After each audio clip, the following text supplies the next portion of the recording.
Box office top 10. At number 15, not in America, however, Foe, F-O-E. Which is very good up until the moment that it isn't. So it is 2/3 of a good film and 1/3 of a... Really? Number 14, It Lives Inside. Why are you doing it in that voice? Yeah. Is that round the back of your bins? I know where you live. All that, yes. I liked It Lives Inside. I thought it was a very, interesting, creepy, thoughtful horror movie. What is the it, by the way? What is it that lives inside? It is a dark spirit that was spoken of in childhood stories. Okay. And may or may not be real. Okay. I'd say probably not. Anyway, Saw 10 is at 10. Saw 10. Yeah, it's one of the better Saw movies, and it does what it says on the tin. The Creator is at number 9, number 7 in the States. I think both you and I were very pleasantly surprised by how ambitious it is. If you can go back and hear our interview with the director, your interview with the director. Edwards, yeah. Yeah, which it was in which I think he gave a very good account of himself, and I'm just delighted to see him do it. He talked himself about that sweet spot between Monsters, which was his independent film, and the Star Wars franchise, and this is right in that sweet spot. And it looks, for what they actually paid for it, it looks astonishing. Which is an incredible skill. If you've got that skill of making making it look like a very expensive movie, exactly, and costing half. Number 8 is The Great Escaper. It's very charming. Michael Caine has now said that he has retired, although obviously since he did say that to us 3 years, was it 3 years ago, however many years ago? But Glenda Jackson and Michael Caine in this film are really, really well cast and lovely performances. Glenda Jackson's final performance is so moving, although I do accept that it was, partly because she reminded me so much of my mum. UK number 7, nothing in the States, is Some Otherhood. So the interesting thing with Some Otherhood is it has, on the one hand, this kind of, sparky energy, which Anotherhood you expect from the Anotherhood movies, and it found its audience, I think, in its first week. It wasn't for me, but I do appreciate the kind of like I said, just the sheer energy of the filmmaking, even if a lot of the gags fell flat for me, and some of them I think are awkwardly ill-judged, but there are things about it that are energetic, and hey, I'm not the target audience. Number 3 in the States, The Exorcist, Believer. Number 5 is Paw Patrol, the Mighty Movie. Which is much better than one might have expected. Better than The Exorcist? Oh, way better. Yeah, way, way better. Paw Patrol, the Mighty Movie is actually, if you're a parent taking young kids, everyone who's got young kids will know about Paw Patrol. If you're taking young kids to see this, it's got a very, very good score, romping score, bright, candy-coloured visuals. It does what it does on the big screen, and it's Paw Patrol, the Mighty Movie, and it is much better than I thought it was going to be. Number 4 is Leo, which I haven't seen because it wasn't press screen. It is a 2023 Indian Tamil language action thriller. Apparently, it is inspired by David Cronenberg's A History of Violence, which is itself, of course, adapted from a graphic novel. So if anyone's seen it, please let me know, because that sounds like a fascinating reworking. I love History of Violence. It's one of my favourite Cronenberg films. This emailer has seen it. Oh, you have? Okay, cool. Yes. And there's no name attached to it, okay. So it's anonymous. MTL, fourth-time emailer. About a year ago, I was introduced by my friend, who is from Tamil Nadu in the south of India, to the wonders of Tamil language cinema, a.k.a. Kollywood. What he has exposed me to is a world of wonderful film I feel I must evangelize about. Kollywood mainly produces fun, immersive, and incredibly well-made action movies of a caliber that is very rare in Hollywood nowadays. These movies are fast, intricate, with wonderfully choreographed fights, and span subject matter from medical corruption to football coaching. Leo, directed by Lokesh Kanagaraj. The third film is a one-director cinematic universe of crime movies, promises to be as exciting as the previous entries.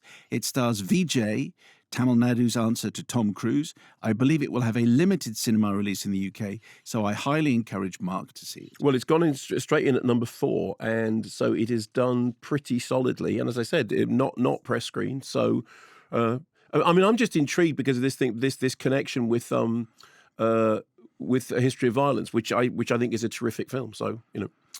Number 3 in this country and number 1 in the States, Taylor Swift, The Eras Tour, the concert, Hambot on our YouTube channel. I love this review from Mark because you did a review last week. Yeah, because it was number 1 in the charts, and I'd been to see it at the cinema. I didn't expect you to cover it, but I'm so happy that you acknowledged Taylor's talent and genius outside of how the movie was filmed and edited. I'm so excited to see the movie now, and I cannot wait to see how Beyoncé's Renaissance will look too.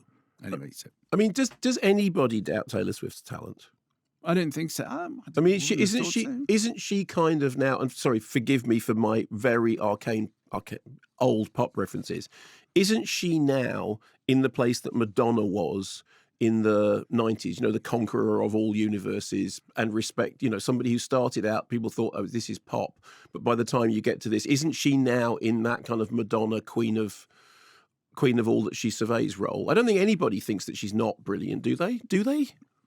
If you go looking below the line, you will find lots of people. Yeah, exactly. Well, okay. That's what I'm. That's but what you're saying is respectable opinion. Well, in as much as pretty much the verdict, the verdict on Ed Sheeran is that he's an incredibly successful and good songwriter. Right. And so, you might not like it, but that's the considered opinion.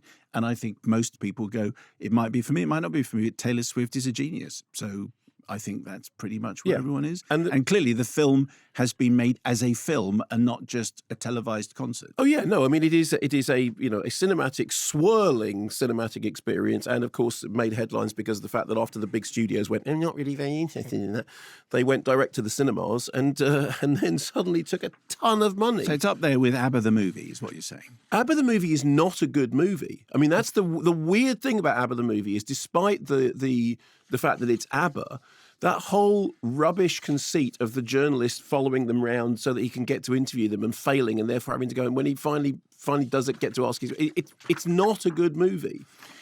Number 2 is Killers of the Flower Moon. A couple of emails here. Yes, go ahead. Mark Thompson, but not the former chairman of the BBC. And then the head of New York Times and CNN. Anyway, I was interested in your take. I've got a few words to say to him. Thanks a lot. I was interested in your take on Killers of the Flower Moon runtime and how a story should take the time it takes and the demands of streaming. Yes. Plus, there seemed to be this notion, 2 hours 20 being the limit for a theatrical runtime. It's interesting you used the word theatrical. Hamlet or King Lear take 4 hours to play out in a theatre. There's also been longer films such as Lawrence of Arabia.